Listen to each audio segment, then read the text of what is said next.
경상남도 창원시 동읍 덕산마을에는 예전부터 마을을 지키는 당산나무 한 그루가 서 있습니다. 여름이면 사람들이 모여 앉아 더위를 피하기도 하고 1년에 한 번씩 마을 동제를 지내기도 하였습니다. 덕산마을은 당산나무를 중심으로 소목고개까지 상당히 넓은 범위를 차지하고 있습니다. 덕산마을을 소목마을이라고도 합니다. 정병산과 복림산을 잇는 고개를 소목고개라 합니다. 소목고개 아래에 있는 소목마을 조사는 주먹 크기의 작은 돌에서 부터 장정들도 들기 힘든 큰 돌로 삼각뿔의 형태로 쌓아서 만든 돌무더기입니다. 이 돌무더기 조산에 대하여 이런 전설이 전해오고 있습니다. 먼 옛날 소목마을에 있는 큰 바위 위쪽에 소시성을 가진 사람들이 몇 가구 옹기종기 살았습니다. 소시 중에 체격은 좋으나 대체로 성질이 급하고 다혈질적인 사람이 있었습니다. 그는 이웃 사람과 어울려 지내기가 어렵고 가끔 말다툼도 했습니다.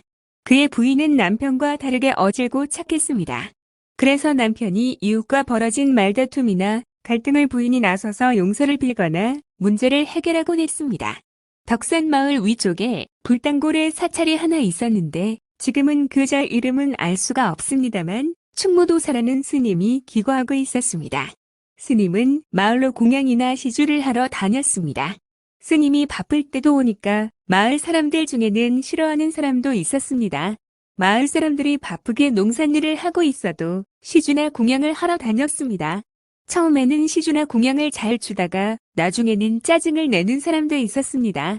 그래서 스님에게 시주나 공양도 안 줄 뿐만 아니라 따돌림하기도 했습니다.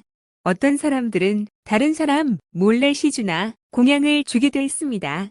스님에게 잘해주는 사람과 쌀쌀하게 대하는 사람들은 마치 편을 가른 듯 반반으로 갈렸습니다. 그래서 소시의 다혈질적인 행동이 겁나는 사람들은 그가 모르게 스님을 도와주었습니다. 스님도 이런 형편이 불편하기 짝이 없고 마을 사람에 대하여 고마운 마음과 미운 마음으로 인한 갈등을 겪던 어느 날 스님이 높은 곳에서 마을 쪽을 내려다보고 구정물을 확 뿌려 물바다로 만들어버릴까? 하고 큰 소리로 고함을 쳤답니다. 마을 사람이 못 보았으면 그냥 넘어갔을 일인데 소시가 그 모습을 보았습니다. 그는 마을 사람들에게 구정물을 오줌물로 바꿔 스님을 험담하고 다녔습니다. 못된 소리를 짓걸리는 저중은 반드시 마을에서 쫓아내야 돼 라고 말했습니다. 마을 사람들 중에는 설마 스님께서 그런 욕을 했을까? 하고 믿지 않는 사람과 아니야, 소시가 설마 거짓말하겠어? 하며 스님에 대한 평가가 조그만 마을에서 반반으로 나누어져 시끌시끌했습니다. 스님도 마을 사람들의 분위기가 자기로 인하여 험악해지자 미안한 마음이 들었습니다. 스님은 마을 사람들에게 나로 인하여 마을 사람들의 마음이 갈라지고 분위기도 어수선하니 모든 게 제 불찰입니다. 잘못되었으니 한 번만 용서해 주세요. 하고 빌었습니다. 마을 사람들이 대부분 이해하며 용서해 주자고 했습니다. 그래도 소시를 비롯하여 몇몇 사람은 마을에서 쫓아내야 한다고 했습니다. 소시 부인도 여보 스님이 저렇게 말씀하시는데 모든 것을 잊고 용서합시다. 하고 남편을 말렸습니다. 그러자 소시는 대뜸 화를 내며 남자들이 하는 일에 어디 여자가 나서냐고 얼른 집에 가 하고 소리쳤습니다.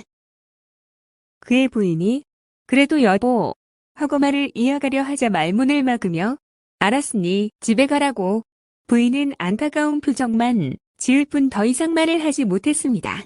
그러자 스님이 부인 고맙습니다. 그런데 여러분 나는 부처님으로부터 받은 도력을 끼쳐서 무거운 돌도 채찍으로 쳐서 나를 수 있는 사람이란 말이요.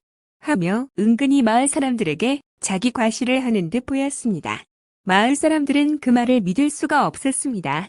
그래서 소시는 저런 거짓말을 우리가 믿으라고? 순 엉터리가 틀림없어. 하고 절대로 믿을 수 없다고 했습니다.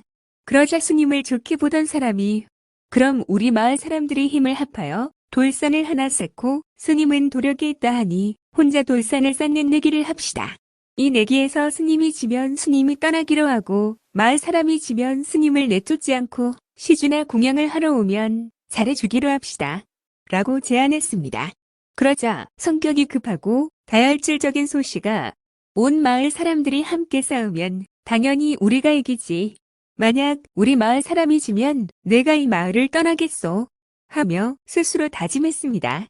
아침에 뜰 때부터 저녁 해질 무렵까지 쌓아 조산이 크고 높은 쪽에 이기는 내기를 하기로 하였습니다. 마을 사람들은 이런 불리한 조건으로 하는 내기를 하면 안 된다는 사람들과 이 기회에 스님을 조사낼 좋은 구실이라고 찬성하는 사람들로 갈렸습니다. 새벽부터 조 씨는 집집마다 사람들의 잠을 깨우러 다니며 조산 내기에 빨리 참가하도록 독려하고 다녔습니다. 해가 떠오르자 마을 사람들의 조산 내기가 시작되었습니다.